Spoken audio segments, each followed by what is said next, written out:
mga mama, nanay, inay, maman, mami. So today may bago tayong pea butterfly, blue pea butterfly. So ngayon may ano na talaga ako, may seed, yung ano niya, yung piece niya. Ayan, yung nasa gilid, yung brown. So tinulungan ako ng may-ari na kung gusto ko ba daw na magtanim para kasi alam niya na alam ko ang ano na yan, flower. So yan, napaka-happy ko kasi ayan pala yung ano niya, yung may bunga siya. So itim yung seeds niya. So ayan, ang saya-saya ko. Tapos bili na lang siguro ako ng malaking pot, doon ko siya itanim. Kasi napaka talaga niya ng pinayan. So may nakita tayo. So yun, binilad ko muna sa araw kasi mamayang gabi ko pa yan gamitin. Tayo ng kanin, blue rice. So bilad ko muna sa araw para hindi siya mag-moist na parang siya malanta.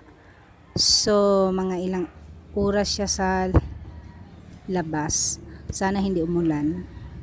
So yan, ang niya, napaka-fresh niya talaga kasi galing pa siya sa niya, vine. After 5 hours. At ayun na mga nanay, hapon na. So ayan, magluto na tayo ng ating hapunan. So itong blue butterfly pea, may iba pang mga pangalan yan. Search nyo na lang. Pag kumulo na kasi siya, pumuti na to siya. Parang yan, ganito. pakuluan na natin yan sa tubig. Ganyan na siya. Tapos pag mapakuluan yan, ayan, ganun yung kulay, medyo pakuluan natin para mag-blue yung water. Tapos lagyan lalabas natin talaga ng yung blue sa kulay. siguro ngayon, Tapos yung flower yung ilagay ko dalawa. Tapos Hindi naman siya cinnamon talaga totally na bark pero matanggal talaga yung color yung ibang niya. seasoning para masarap. So yan, pakuluan natin, yan, lalagyan pakuluan natin ng natin. Tapos tubig. ito, At ingatan ngayon, ko pakuluan to na para natin sa mayroon labas. At yan yung natin, seeds. At ngayon, yan, tapos na nating napakuluan. So tanggalin na natin sa strainer na ladle yung natin, yung flour. Ayan. Para matimplahan na natin yung tubig. So tanggalin lang natin yan.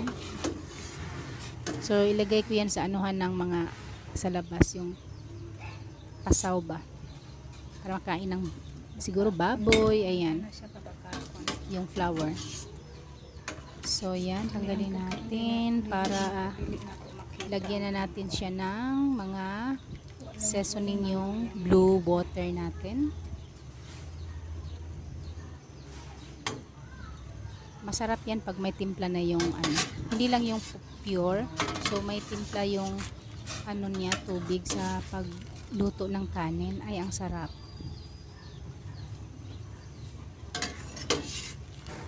So tanggalin lang natin lahat yung flour. So now maglagay tayo ng 2 cubes, beef cubes yan. Para lasang baka yung rice natin. Ayan, butter. At saka yung cinnamon, hill, cardamom, my cloves. At saka yung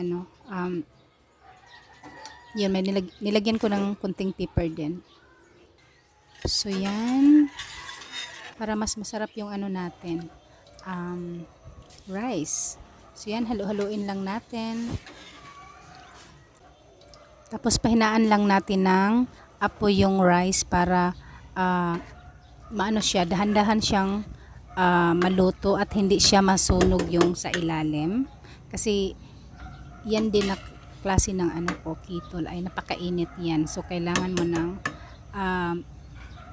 slow fire. So tapos na So, naligo yan, si Lincoln. So ngayon ay kakain Kami kami ay ni Lincoln kasi si kakain. Lincoln habang nagluto ako ay naligo siya sa malakas na Ayan. ulan. Sarap ng Kaya ayan, sarap ng tapos na rice siya naligo natin. sa banyo.